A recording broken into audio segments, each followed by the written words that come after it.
Welcome back to part 2 of ZK Live, episode 35 with John from Paint School.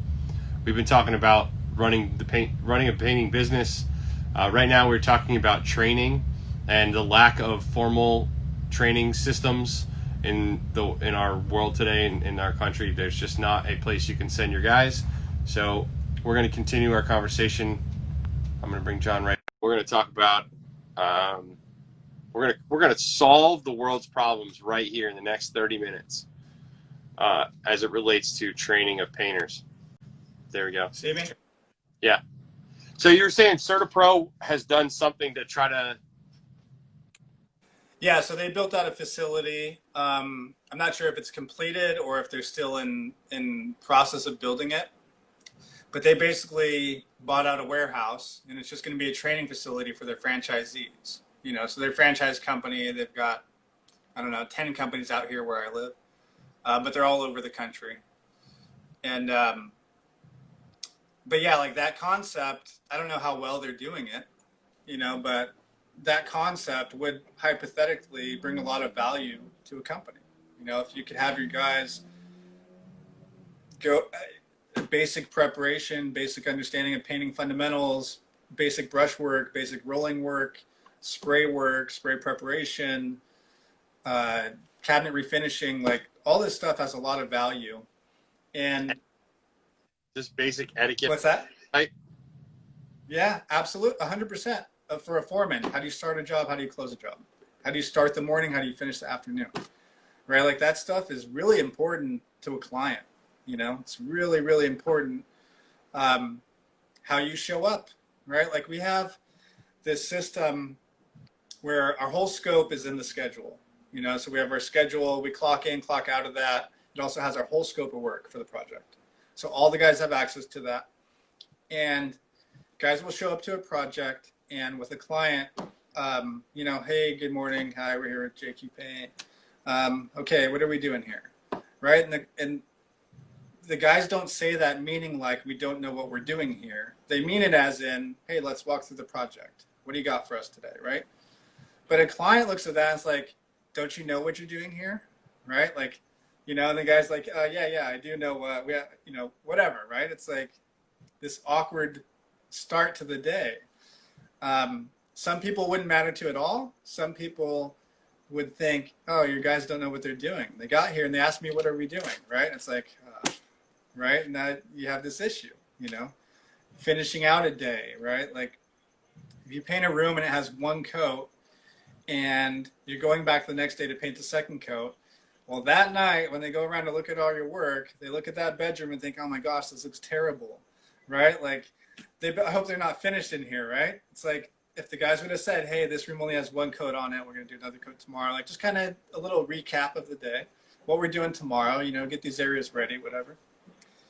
The process goes so much more smoothly, right? It's like versus me getting a text at 8 o'clock at night, the bedroom number 2 looks terrible. I don't know if you guys know what they're doing, right? Like I get those messages sometimes, you know, it's like, it's only one coat, you know, we'll take a look at it tomorrow, whatever.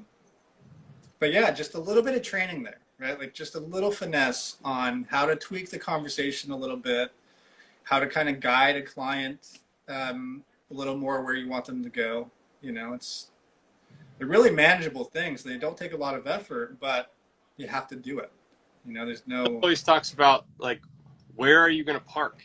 Like, especially on, like, job sites, that some of the new constructions we're talking about, like, don't go park as close to the house as possible because there's going to be guys who are going to be coming and going, and they're going to want that. Like, you're going to be there all day? Park a little bit farther, walk. Or just, like, all of those things that need to be trained and need to be taught to somebody. Yeah, I think that's the hardest part is we have all these individual companies who are responsible for their own training. And really it takes scale to make it worth, you know, to be good at it.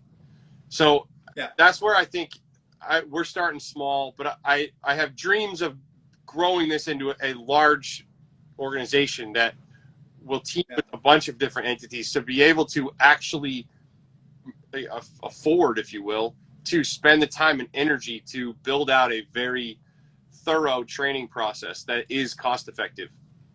And it's going to be something where we travel to make that happen for some group of people that don't want to travel to us. But that's a long ways out. Right now, this weekend, we're just going to focus on super high level nerd paint stuff. Is this weekend your first class? It is. Weekend? It is. Yeah, nice. It's a cool idea. Look, I mean, it's like I said, when you get into certain types of finish work, it's way more artistic than it is scientific. You know, when you talk about sanding something really flat, it's not as simple as it sounds, right? It's like if you put a sander on there and you raise one edge a little bit, now you got a groove that you got to figure out how to get rid of. You know, it's like the pressure of the sanding, all that little stuff matters a lot when you get into that level.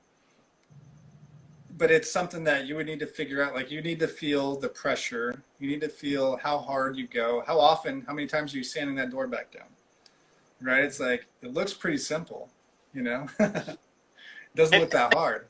Recipe, right? I can hand you a recipe on how I do a gloss door. And because I thought all I needed was a recipe. When I first got into this whole world and I knew guys who were doing this at a high level, I really did just think, like, give me the recipe, tell me what sandpaper you're using, what machines you're using, what paint sprayers you're using, what's your thinning ratio, what's your fluid pressure, what's your PSI pressure, and I will get a gloss door that looks like yours. And it couldn't be farther from the truth. Right. And you have to actually try it before you realize how much it is an art and how much.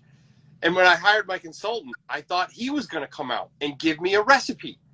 And I was so let down when he came out and spent 4 days with me and I didn't end up with a recipe. And the answer was, let's break the paint. Let's thin it too much. Let's not thin it too much. Let's experiment. Because guess what? The temperature and humidity are different. That's going to affect the paint. So you can't just go, well, I thin it 30% every time.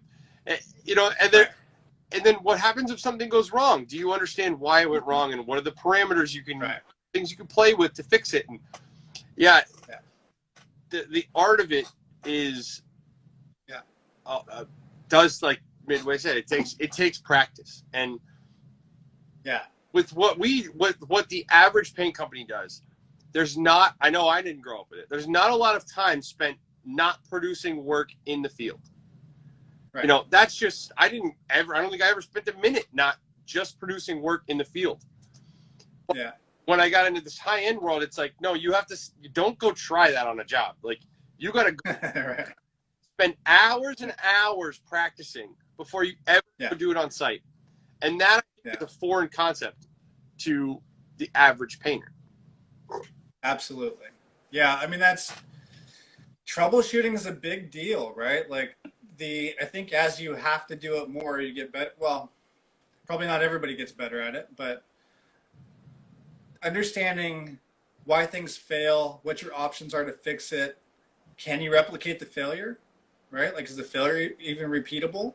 Maybe it was a fluke. Maybe it was whatever. Like, you know, some of the things that come up, it's like every now and then you get fish eyes on your paint, and it's like, I didn't do anything different, right? Maybe it's the paint, maybe it's the sprayer, maybe it's the surface that we're painting on, maybe I don't know what, right? It's like, where is this coming from, you know?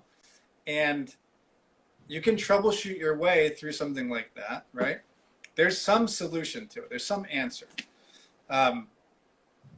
But figuring that out, like, for me, it's been an experience thing. You know, it's like just having failures all the time, right? Not all the time, but for years and years and years, right? Lots of little failures, figuring it out. And at this point, like, I've had so many of those types of issues that I know there's an answer. How long is it going to take for us to figure it out, right? Like, there's not no answer. There is an answer to this. But let's try these 5 things, because those 5 things should get us to a solution, you know? This last week, we set up a project where the paint sprayed a different color than it brushed. Yeah. we didn't brush it, but if you take the paint in the bucket and you like put it on a piece of paper, let it dry, it was a dead match to the color match it was supposed to on the chart. But if you put it in the sprayed it sprayed a shade lighter. And the first time this happened, I get the call and I'm like, we don't know that out of the gallon it's not right. We just know that it's a shade lighter. And I'm like, what the heck? Freaking Ilva reps. They were going back and forth. They made me confirm which of these two colors, and of course the color up on the chart's the one that it looked like. So I'm like, did they really give me the wrong color after I confirmed it twice? So the guy comes down Monday morning. The paint rep comes to my shop. He mixes up the paint. He does the drawdown. It's a dead match. And I'm like, he's like, I'm like, oh, I guess we didn't mix it enough. Yeah. I take that paint. I drive straight to the job site. We mix it up. I spray the cabinets, shade lighter. And I'm all right, I give up. I got nothing at this point. Yeah. And apparently that's a thing that can happen. My paint rep said he'd seen it before. I've talked to other people that's happened to before. Something about the pigment, the lighter pigment rising to the surface. But we were able to run out to the paint store, get some black pigment, and custom blend the paint to get there. Yeah. That's something risky too. Yeah, well, it's terribly risky. I mean, we back in little bits, mix it. Hey, client, what do you think? Yeah. Little bits, mix it, and eventually they got a custom color that nobody had. That like better than the original color anyway. But that kind of troubleshooting stuff that's what separates experience. I mean, that does just come from experience. Right. I mean, that's like, people will ask us to spray interior smooth walls, and it's like, we know from experience, if we spray those walls, we're never going to be able to touch it up. Like, you're going to have to respray a whole wall. If you put a brush on it, the color will probably be slightly different than from the spray, right? The sheen's going to be a little different. The color might show a little different. If you're okay with that, I'm okay with it. But just know that we won't be able to touch it up. You won't be able to touch it up, whatever. But yeah, it's just because we thought we could do it 10 times and failed 10 times, Yeah. Yes, we could spray those walls, right? And we sprayed them and touched it up, and it's like, nightmare. We got to spray it again. And then the next time, okay, I think we can figure this out. We'll spray it again. Same issue, right? It's like, all right, well, we can't spray walls anymore, But we made the mistake, 5 times or 10 times before. We have a protocol now. We just don't do it, period. Yeah. And that's what the longer you're in business, all the companies that are successful, they've been in business for extended periods of time. And what makes them good is we've just, the longer you've been in business, the more mistakes you've made. Right. Right? You have to make a bunch of mistakes. Yes, absolutely. And, you for sure got to learn from them at some point. But like the concept of fail faster, right? I think it's for us, like, if we do 8 or 10 projects a week, we fail quickly, right? It comes fast. I can see if we're making the same mistake over and over again. I get a 40 project snapshot in a month, or whatever, 5 weeks. And if we're making this little tiny mistake a lot, it's like, all right, we have to change that. We have to have a protocol in place so that it doesn't happen anymore at all. But all those things I could let go when I'm a 5-man shop. It's like they're not that big of a deal because it only happens once every 2 months. It's not that big of a deal. We don't have to worry about it. Which is part of the nice thing of being smaller, right? Is it's really manageable. You can control a lot of it. But it makes your life more difficult. For you, I imagine you're in a fairly difficult position now with company size, phone calls, project walks, stuff like that. I think for me, probably in like the 10 employee range was where it was like,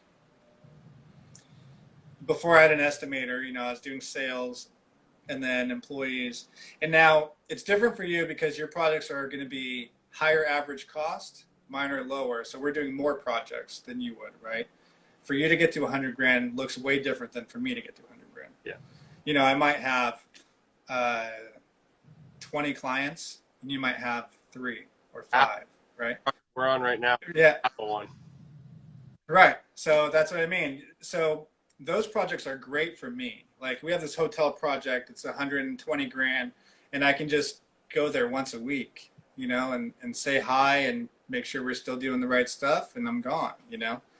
But for my residential work, it's like, you know, I'll make my rounds in the morning usually for any that I think like need a little extra explanation, any clients that I think need a little hand holding, you know, anybody who I think it would really benefit the guys if I walked it with the client, you know, put them at ease, puts my guys at ease, you know, kind of helps my guys out.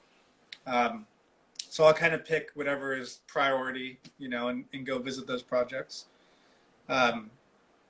But before I had an estimator, it's like, you know, 10 people and we're doing 5 projects at a time, and I'm answering the phone and I'm at the job sites every day and I'm picking up materials and I'm dropping off equipment. It was like pull my hair out, you know. It was a tough phase.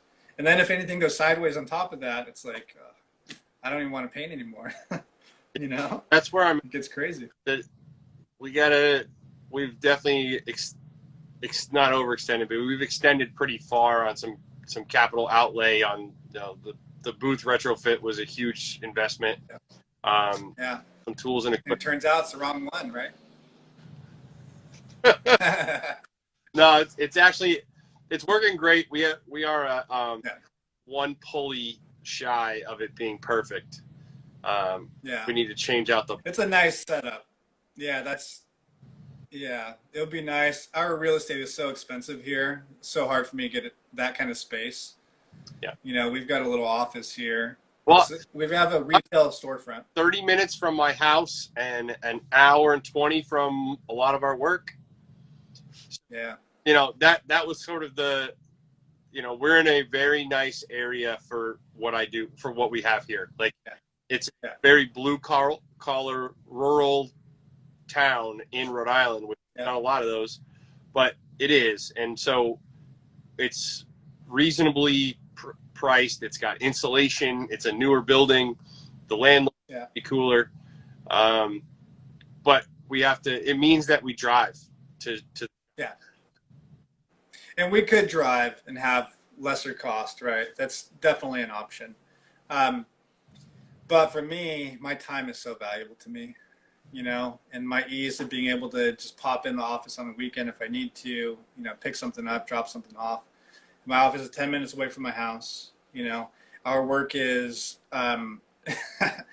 so our work is like 20 to 30 minutes max, you know, for driving around town. And it's either like if there's traffic in the afternoon, it's take PCH, you know. It was tough for me. We did some projects further away from time to time. Like LA is pretty easily 2 hours away with a little bit of traffic. With no traffic, it's maybe an hour. There's a ton of business in LA. I mean, it's like Beverly Hills. It's all tons of money out there. If I wanted to do another location out there, we could do 10 million probably. But we've done a couple projects there, and if I go there in the morning, it takes me 2 hours to get there. So I get there, I don't know, let's say I leave at 6, I get there at 8, walk around for 15 minutes, check out a project, meet with the customer, whatever, and then drive back home, and it's like 10:30, right? Just to do a 15-minute walkthrough. And then from there, if we've got Laguna Beach, that's 30 minutes down south. You know, like my whole day is gone and I visited 2 job sites. You know, it's like right now, the way that we keep it pretty close, I could pop in everywhere in 20 minutes. You know, it's like if, I don't know, we have something a client wants to meet today, I can just buzz over there. You know, it's really easy. And I think job size is a key piece to that, right? I drove an hour and 20 minutes north of my house today. Then I drove like 2.5. Then I drove another hour and a half back. And then I drove another hour and a half south. And then another hour back to my shop. And I'll drive 30 minutes north again. So it's a ridiculous thing.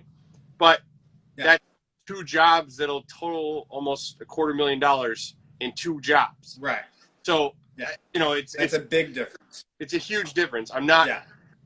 It just, I think that's why I opened up our range, because the job size is.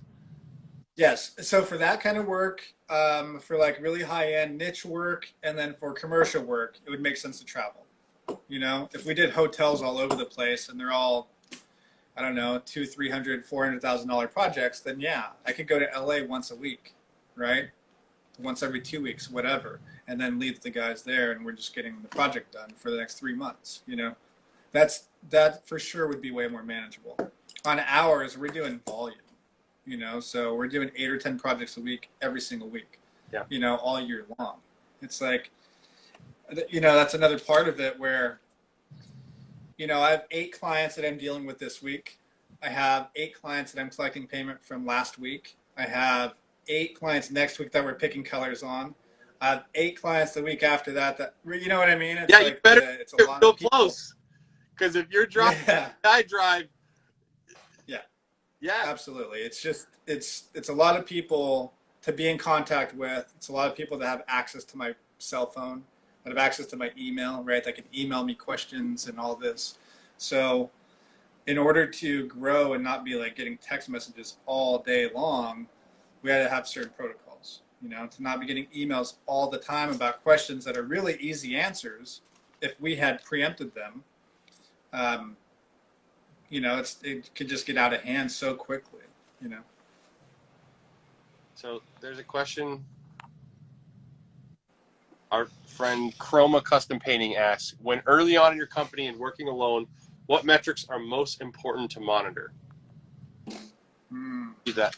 Early in the company and working alone. So that's probably a really good time to keep track of how much time it takes you to do things. Start building production rates. Just, if you're painting a bedroom, just think about what time you started, what time you finished. How much paint did you use? And just, if I could go backwards, I would do that and start building a spreadsheet on it. And then I would have had 500 bedrooms that I painted, all timed. And I would know that my average time for a bedroom that's 186 square feet of wall space takes me 2.36 hours, right? Like, you would know exactly, what your average is. So that would be one. And then I would start probably working on, it kind of depends if you want to grow or if you don't, right? If you want to be a 3-man shop, you don't have to be that tight on your numbers. But if you're trying to grow at some point, that's a good time to start working on your numbers, because when I had fewer employees, I charged less. And only when I had to charge more, because it's expensive to have employees. Like, if I pay somebody $20 an hour, 8 years ago, it just cost $20 an hour, right? Now it costs $20 an hour plus 18% for workers' comp plus 11% for employer's tax. So it's 28% more. Right, so it's like $26 an hour is what my cost is, right? I wasn't billing for $26 an hour; I was billing for $20 an hour, And so, figuring out where your numbers need to be if you're planning to grow, that would probably be ideal. So that way, when you do grow, when it is time to step away or to take on more guys, you at least know where your numbers need to be. And then, if you're trying to grow, you should pay attention to where your leads come from. If you buy leads, what's your return on investment? If it's referrals or repeat, you should be tracking that stuff because it's really important. For me, it's really important to know where my leads are coming from, what the closing rate is on all of them, which ones are worth putting more money or time into, which ones are not. Yeah, it's really dependent on if you want to stay small or if you want to grow, the most important things to you.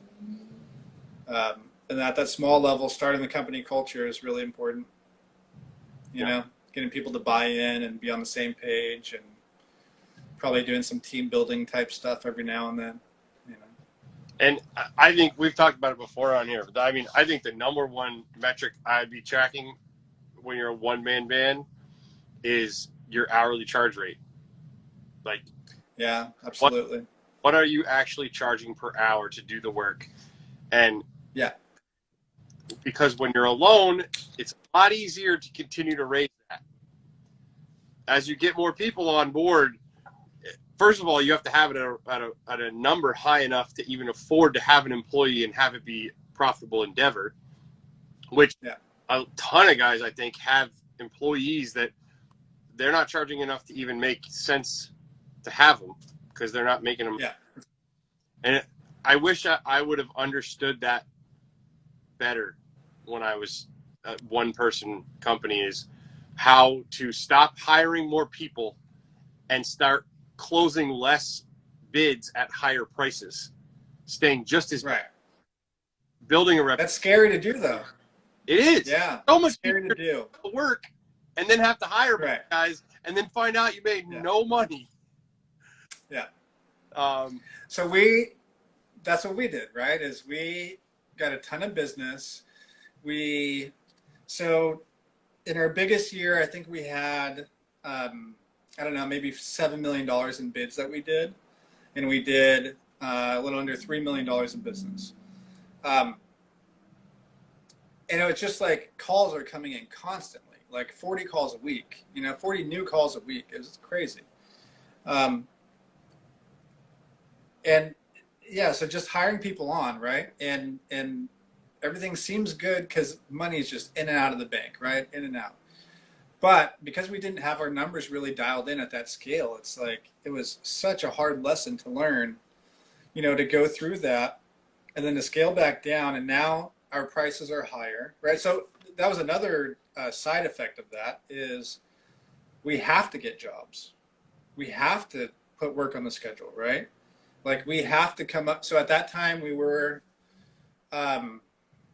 we were like trying to do $70,000 or $80,000 a week, something like that. And it's like at 5,000 a pop, right? It was nuts. So we would do discounts to get projects from time to time, right? If we need a project for 2 weeks from now, right? We got to get somebody on the books. We've got 4 guys with nothing to do. And so we spent a lot of time doing that, chasing projects, trying to get them in. We could have easily scaled back and kept 20 guys busy, no problem, right? And kept our prices without doing any discounts. But like once that ball gets rolling, it's really hard to stop it. It's like now we need 60 grand a week, to cover our costs or whatever it is, right? So this year we're raising our prices on quite a bit of stuff. We don't need every project that we look at. This is how I started. This is how, like 10 years ago, it was like this. I don't need to get every job. There's plenty that I can say no to if I don't think it's a good fit. The bad feeling you get with a client or a project where it's like, I don't know if I want to work for that person. I used to ignore it. Just, yeah. There are plenty of times that I ignore it and then it always bites you, right? But now we're back to kind of that original mindset where it's like, not everybody's going to be a good fit, right? We don't have to do every project. Our prices should be a little higher. It gives us a healthier margin. We can keep everything above board. Just a better process all the way around for us and for the client. It's better for our employees. It's better for everybody. Awesome. Got some more questions. Hamilton's London said, where do you get most of your work? Most of our work. I think Yelp is our biggest lead provider. I ran some numbers on this stuff a little earlier.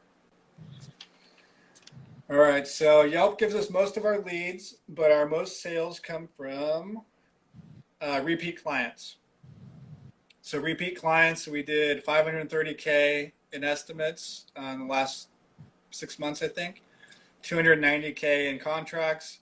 Yelp was $800K in estimates, $260K in contracts. Wow. So Yelp gives us a huge amount of leads, but like 28% close rate. Our repeat because it's 290K and it's like a 60% close rate, something like that. So Yelp, we don't pay for advertising or anything like that with them. I've tried to, but our leads were worse when we paid. So I don't know how that all worked out, but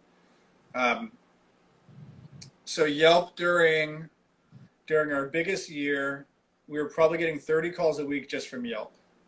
Just we're highly rated. We had tons of reviews, and we just literally 25, 30 new calls every single week. New opportunities, and then we had our repeat, our referrals, stuff like that. We'll mess around with some lead services like in the wintertime. In our wintertime, we don't get like weather really. But January, February slows down. I think it's just because it's coming off of Christmas. It's like everyone's done spending money for a few months. And then usually tax time, and then all year long we're slammed. So January, February, March are our slowest time of the year. And through those months, I'll pay for some marketing just to keep the calls coming in, keep our demand up. Or I'll send out newsletter, like an email to clients. We have a mailing list. I don't ever use it unless it's like I need to scrounge up some work for something. But even that, it's like if we send out an email for some kind of discounts or, hey, we have a week to fill. Today, if I send out an email and I said, hey, we're starting September. 4th week of September, we have 2 spots to fill. We're giving a 10% discount on the estimate that we sent you this year. Like we'll probably get 20 grand, right? 20 grand signed up from an email like that. But we have like, I don't know, 400 people that we gave estimates to in the past few months that's going to. If we go to our mailing list, it's like 6,000 or 7,000 people that we've done work for. I'm not sure. And so I've sent out estimates to 400 people in my career. different business types. It's so impressive. But so before you keep going any farther, Jake asks, what program are you using? And he wants to know his breakdown. You were talking about in the last question, Jake, he just answered how one of the first metrics that you would track is typing stuff in. But I'm assuming you just put into a spreadsheet of some sort, like a Excel. On our estimates, our leads? No, where the lead came from.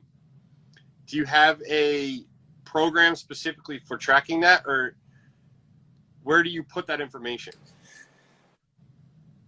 So we use QuickBooks for all of our accounting, and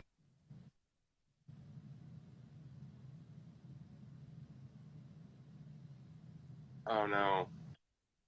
In there we customized our. You got me? Yeah, you're back now. Can you hear me? All right, yeah. Yeah. So in QuickBooks, we can customize our estimates.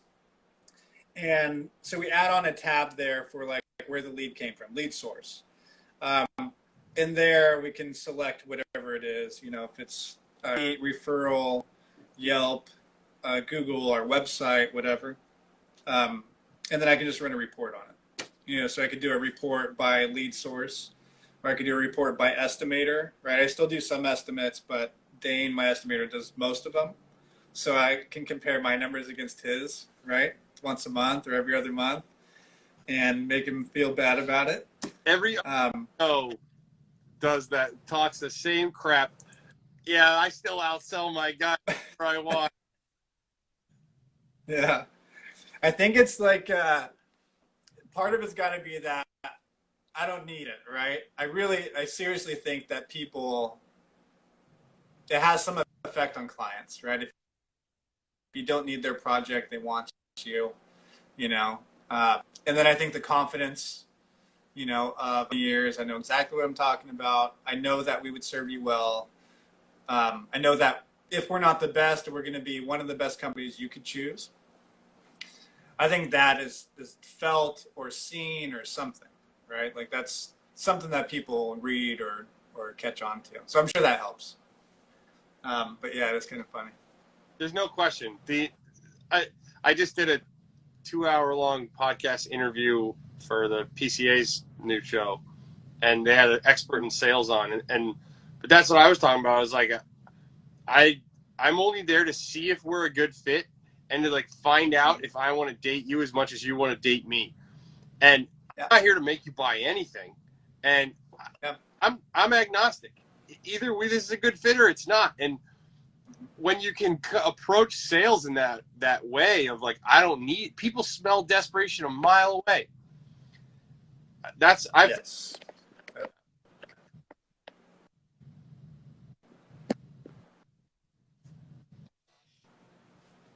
Can you hear me? Yeah, cutting out there. Yeah. Yes, people can smell desperation for sure. And I think they're drawn to the confidence, they're drawn to, you know, if you show some expertise or like you know what you're talking about, I think they're you. But yeah, I think the concept of us wanting to kind of feel them out if it's somebody that we want to work for or not is lost on most people. You know, is this a client that you actually want to do work with? You know, I've been talking about this a long time, but like a Yelp for clients would be kind of nice. To see who the good, right? Like if you get a 5-star client who pays on time, is not very picky, great to work for, it's like they're getting a 20% discount, right? The ones that are rough, you know, they get whatever the other way. But yeah, it's important, you know, and usually I think most people know like I knew I shouldn't have worked for this person, right? I just felt something about it. You know, that's like a big pain in the neck. I can usually end up losing, not making much money. It's kind of fun. There's one.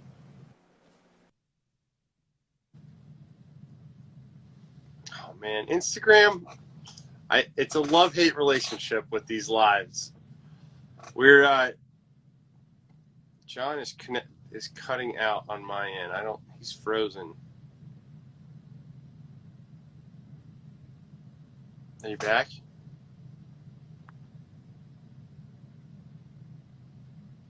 I can't hear you. You know what we could do is we could back out and come back in, and that will probably fix it.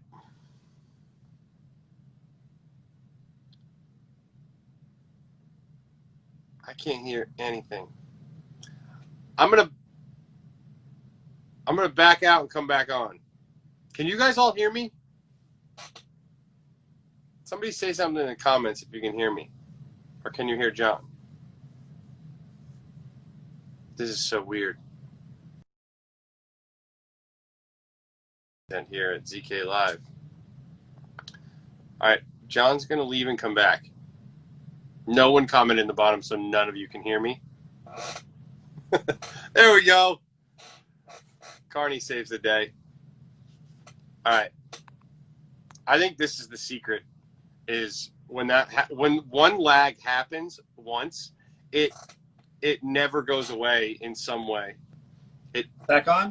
There we go. Yeah, I think from now on I'm gonna have if we ever lag, eventually it comes up and catches us. That little like blip. I always like, oh, now it's back. Every time that happens, later on there's an issue.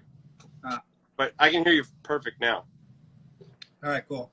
We were about to talk about this question from the right painter. Is your estimator taking video?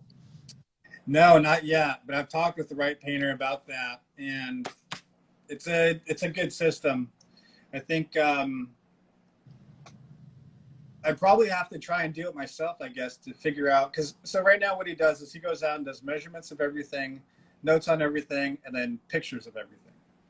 So I would imagine you could just do a video too, you know, and kind of do the same thing that way. The one issue that we have so my estimator is not a painter. He's never been a painter. He's never been any position in the painting industry. He's just a salesperson. So he's been with me for maybe like 3 or 4 years now. And he's learned a lot over the years. but he's still not. He's not an experienced painter, so he doesn't know everything about the types of issues we run into or whatever. Something that, peeling trim, how much time that actually adds onto a project, right? It's like he thinks, what's the big deal? Probably just take a couple hours, right? It's like, no, it'll take 4 people 2 days, right? So stuff like that. But videos so when he's taking pictures, it's like a snapshot of the side of the house, right? A snapshot of the front of the house. But a video would probably help us see everything, like more details.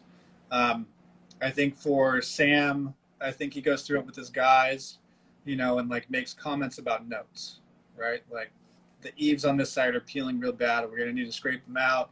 There's this equipment, that equipment, whatever. These are the things that we need for the job site, which would be ideal. The biggest issue I have is having the loss from the estimator to me to foreman. There's information that gets missed in that handoff.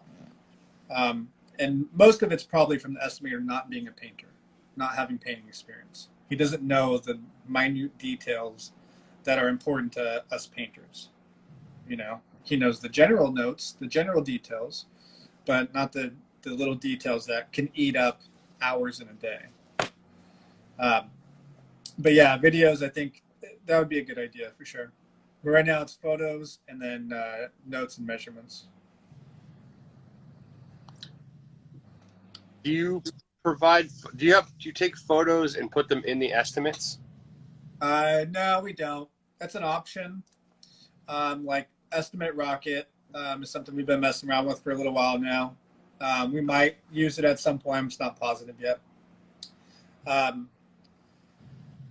Look, there are 100 different ways that we can increase our closing ratio. Literally 100 different ways. We could do photos in our estimates if we wanted to, and I bet that would sell a couple more clients.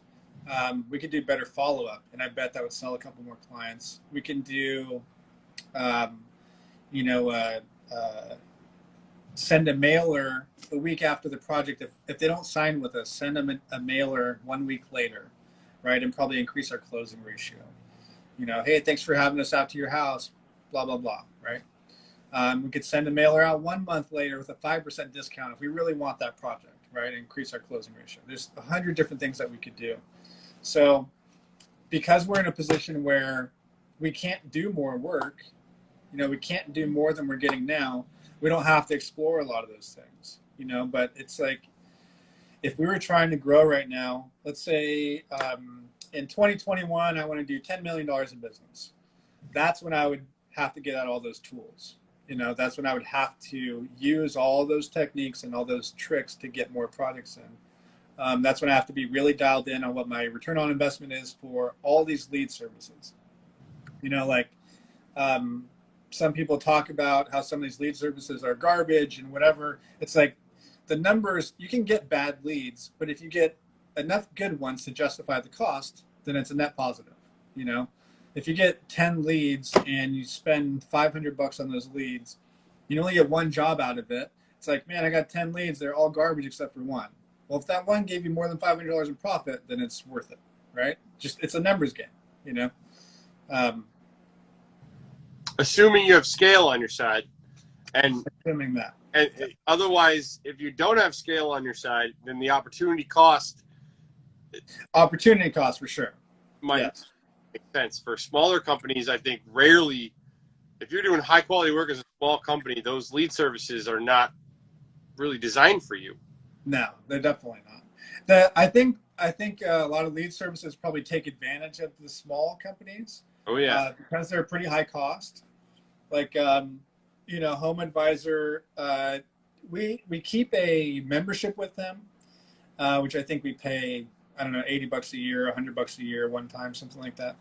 But like for an exterior repaint lead, it's like $120, and it's like, so before they were Home Advisor, they used to be Service Magic. That's how they started out, and I was really early in on it.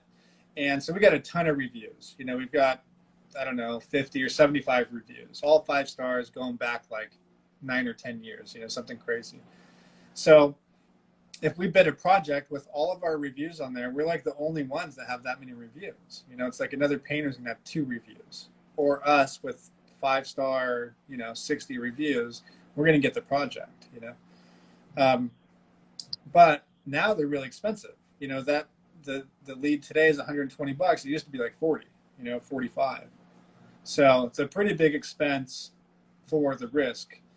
For me, it's a numbers game. If the cost to get to buy 5 leads, if I get enough back to pay for my cost, earn our profit, and there's $200 extra to cover that lead, then it's worth it. It's literally just a numbers game.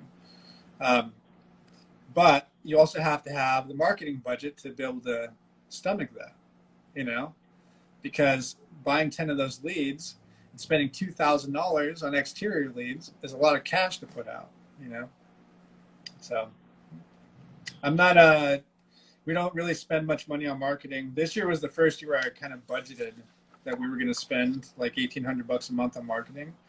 And I had a couple of places I was going to put it, but we can't keep up with just the calls that we get in organically. So it's kind of funny. It's good problem.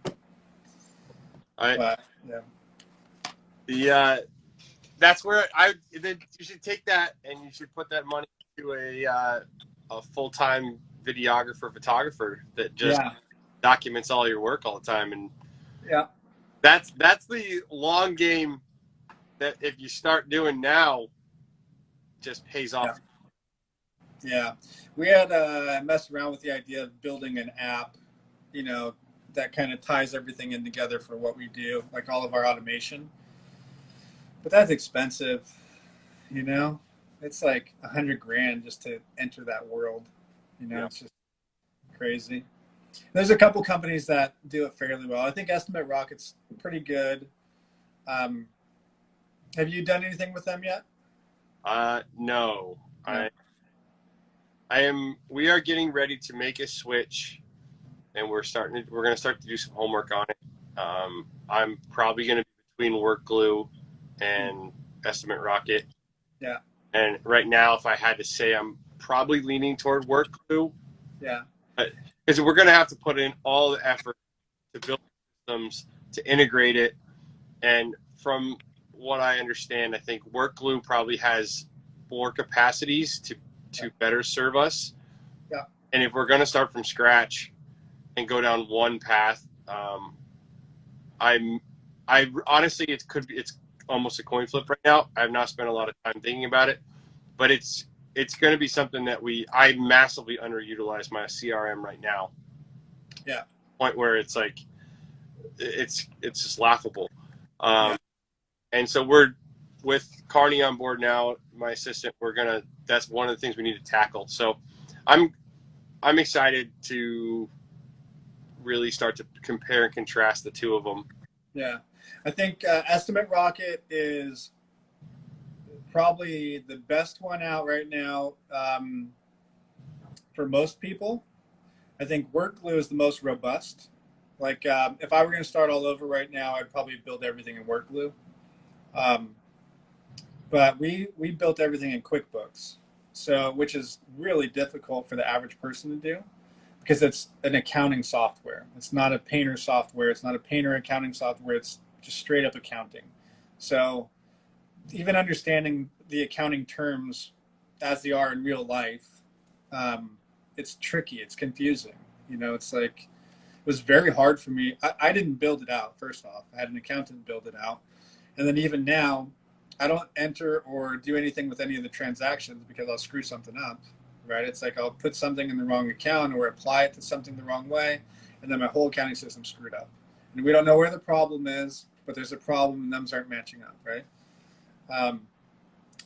But it has everything that we do. It's all of our invoicing, estimating, keeps track of all of our finances, all of our payroll comes out of there, right? It's like, it does everything for us. So I stay with it. For Estimate Rocket, the only reason I'm even looking into it is because they have a pretty good automation setup, pretty good automation system.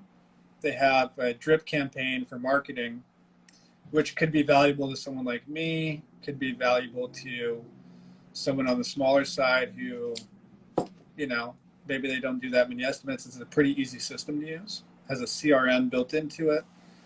But I don't know if I could use the drip system all the time, which is why I haven't committed yet. But I've been paying them $55 a month for the last 6 months. I think I'm going to sit down and, like you're supposed to do in the hiring process, and write down all the things that I want it to do before I even go look at them. Yeah. I think they both have like sexy bells and whistles that make you like, oh my God, I can do this amazing thing. I signed on with House Call Pro because of one thing. I book an estimate in House Call Pro, and it sends them a confirmation email and text right away. I like that. But then there's a button in my app that says on my way. And 30 minutes before I get to the job, I click this button and it sends them a notification saying that I'm on my way. Yeah. And that was all it took. And I was like, I've been giving these guys $70 a month for like, I don't even know, years. Yeah. And that's where I think I really need to be objective about this. And I need to write, what do I want out of this? What are all my best case scenario, all the things, and then go compare the two. Yeah. Otherwise. Yeah, it's tough. We spent a lot of time trying out software programs that we ended up not using. It's like we went down the rabbit hole on them, and it's like, for me, for my consultant that came on board, he liked a lot of them, right? Because he comes from a business world, and for him, it's only scaling, only numbers. There's no people. It's not opinions. It's not personalities. It's not anything, right? It's numbers, ones and zeros. That's it. And he would bring in a system, and it's like, okay, let's try this out. We put it into our process, and it's like, okay, well, the guys sometimes can't clock in or clock out. It's difficult to use on site. When there's an issue, it's hard to fix. It takes another person managing it. Like, there's all these things where, for me as a business owner, I still need something to be like user friendly. I don't want to make my guys do any more than they have to, right? Like, I don't want to make them jump through hoops to do this thing that should be simple to do. It's not just ones and zeros for me, right? Like, I needed something that's still a little more personalized, gets the job done the way that we want it to, but not just numbers. It has to be user friendly. I also like things to look nice. Like, I like my calendar right now. I'm looking at my calendar. It's beautiful. It's all color coded. I see all the projects there, all the employees there. It's nice to look at. It's click and drag and drop. It's really nice to use. But we went through a lot of programs and stuff to like figure it out. Did a lot of trials. We tried a few of them. Some of the ones that are really robust are hard to implement because it takes so long to build it. And then to train somebody, it's like, it's a job, to teach somebody how to use it. And then somebody has to manage the program. Most of them are not just plug and play. You got to build them all out, and then you got to manage them. Some of these programs, like, if you just let it go for a week or two, it's like it doesn't work anymore. You're missing all the fun things that it does because you're not staying on top of it all the time. Yeah. My bookkeeper has to do a lot more extra work because I don't always send invoices to clients. Money, like, I'd say well over half of our projects, like, we don't send out a formal invoice for the final payment. Yeah. And just underutilizing the program. Like, I don't even know how to take an estimate and cut it into two separate invoices for deposit and final payment. Like, I just never went down that road. Yeah. And so if you look at my CRM, it's unreal how bad it is. Like, I mean, I've resent invoices because, like, oh, can you send it this way? And then, oh, can you send it this other way instead? And now there's two invoices sent to this client. Yeah. I rarely record if they actually sent those checks or not.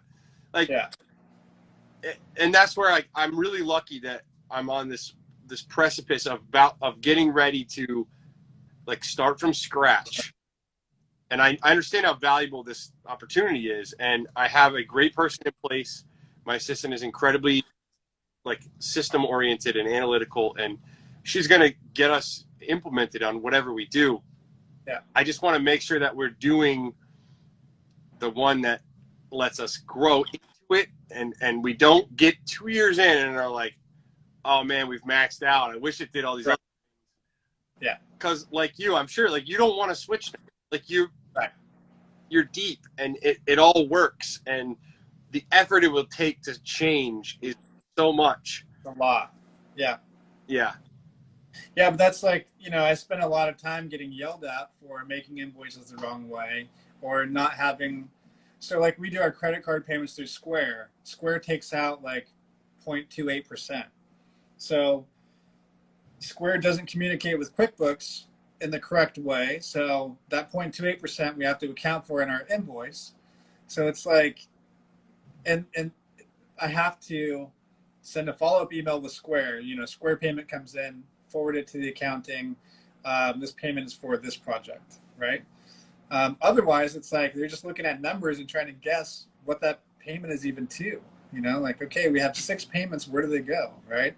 Trying to search through open invoices. If I created an invoice, if I didn't, and it's not even open, then you're checking the schedule. It's a whole mess. But yeah, I spent a lot of time like getting schooled on why the things I'm doing are making it so much harder on everyone else. If I could just create an invoice, that's it. You don't have to do anything else, right? Yeah. I think we have some more questions. Can you go? We have 5. We can either wrap it up in 5 minutes. Let's do that. Let's wrap it up in 5 minutes. Mm-hmm. DIY tip for everybody out there. All right. On Excel or on Google Sheets, if you put 2 numbers in 2 boxes, if you want to add those or multiply them or subtract them or divide them or anything, in the box below it, put the equals sign, the word sum, 1 parentheses, click on the box, click on the other box, and another parentheses, and voila. You have a magic addition or subtraction or multiplication or whatever.